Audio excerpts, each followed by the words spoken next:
Notre objectif est de simuler les sensations tactiles liées aux textures ou au relief d'une image projetée sur un écran d'ordinateur. Aujourd'hui, si vous passez le curseur de votre souris sur une image telle que cette feuille par exemple, vous ne ressentez strictement rien. Ce que l'on veut faire, c'est donner la sensation de toucher cette feuille, ressentir les nervures, le relief de la feuille, comme si on passait le doigt sur cette feuille. Pour cela, la technique que nous proposons consiste à modifier la vitesse du curseur à l'écran lorsqu'il traverse l'image, le ralentir ou l'accélérer. Et voici un exemple concret pour simuler deux formes simples que sont un creux et une bosse. Si l'on veut donner l'illusion que le curseur de votre souris monte une pente, on va alors le ralentir. Inversement, si l'on souhaite simuler qu'il descend cette pente, alors on va l'accélérer. Par exemple, lorsque l'on passe sur une bosse, le curseur commence par être freiné jusqu'au sommet de la bosse, puis, une fois le sommet franchi, il va être accéléré jusqu'au bas de la bosse.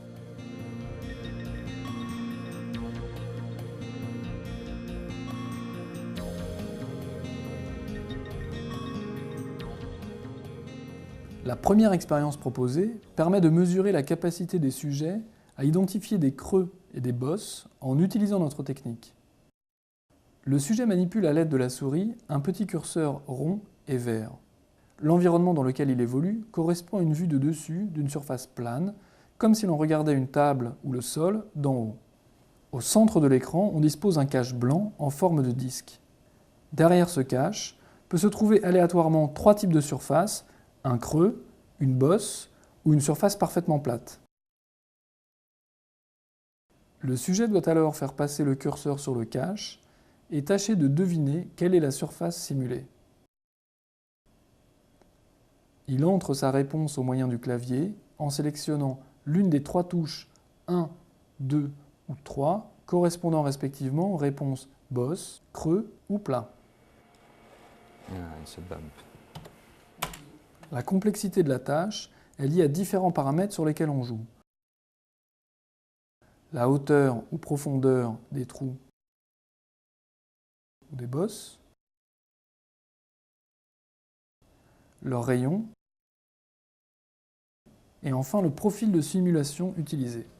Sur l'ensemble des tests, nous trouvons un pourcentage de réponses correctes de plus de 92%, ce qui montre qu'avec notre technique, les sujets sont capables d'identifier des creux et des bosses très efficacement.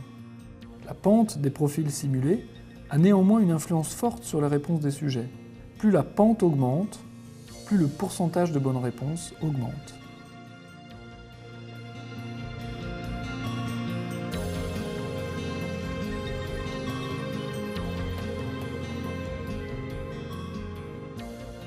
La tâche est un peu plus complexe que dans la première expérience. Cette fois, nous n'affichons pas le cache blanc qui permettait de localiser la surface simulée. De plus, celle-ci peut se trouver n'importe où à l'écran. La tâche du sujet est donc de parcourir l'écran, de trouver si un creux ou une bosse est présente dans l'environnement, et enfin de positionner le curseur au niveau de ce qu'il estime être le centre de l'objet. Une fois le curseur positionné, il entre à nouveau sa réponse au moyen du clavier en sélectionnant l'une des trois réponses possibles, creux, bosse ou plat.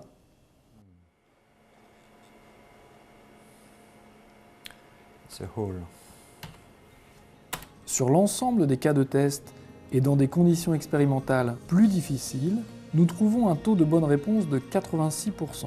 Cette deuxième expérience montre donc que les sujets sont capables d'identifier les surfaces en se basant exclusivement sur les mouvements du curseur.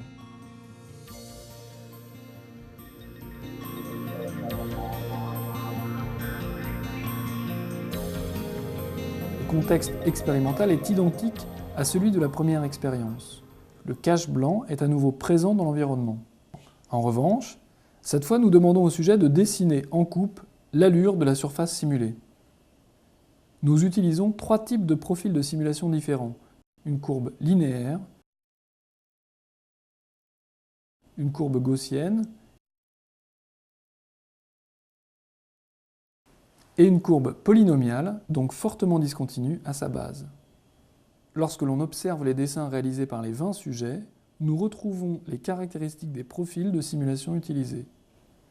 Les profils gaussiens sont généralement dessinés plus minces que les autres et avec une tangente horizontale à leur base. Les profils polynomiaux sont dessinés avec un large plateau au centre et de fortes pentes à la base.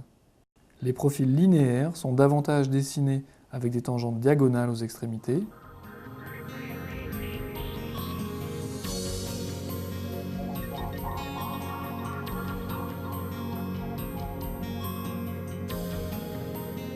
Ces trois expériences ont permis de valider notre technique en montrant que les sujets étaient capables de reconnaître et de dessiner précisément les reliefs simulés.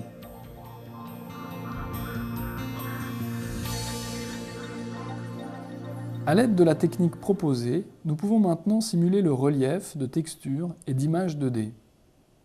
On peut ici ressentir les nervures de la feuille.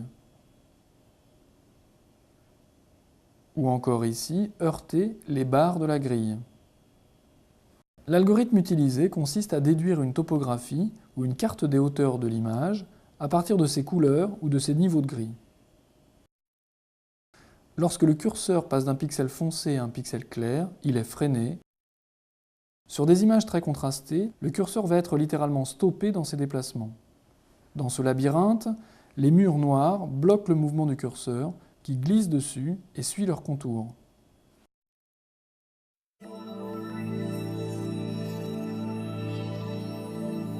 Les applications de cette technique sont nombreuses. Tout d'abord, la perception du relief d'images ou de photos à des fins ludiques ou professionnelles, comme par exemple pour la retouche d'images. Sur Internet, elle permettrait d'augmenter les pages web avec des effets nouveaux portant sur le curseur. Dans cet exemple, un trou a été disposé sur une page Internet au niveau d'un lien hypertexte. Ceci a pour conséquence de rendre ce lien attractif, c'est-à-dire qu'il va attirer l'utilisateur vers lui et que ce dernier va devoir forcer pour s'en éloigner. Cette technique peut également être utilisée pour mieux percevoir les éléments de votre bureau d'ordinateur, comme par exemple ressentir le relief ou les textures d'une icône, d'un bouton, ou sentir les limites d'une fenêtre de votre interface graphique. Il serait aussi plus facile de naviguer dans une arborescence de menus lorsque le curseur est guidé ou alors contraint sur sa trajectoire.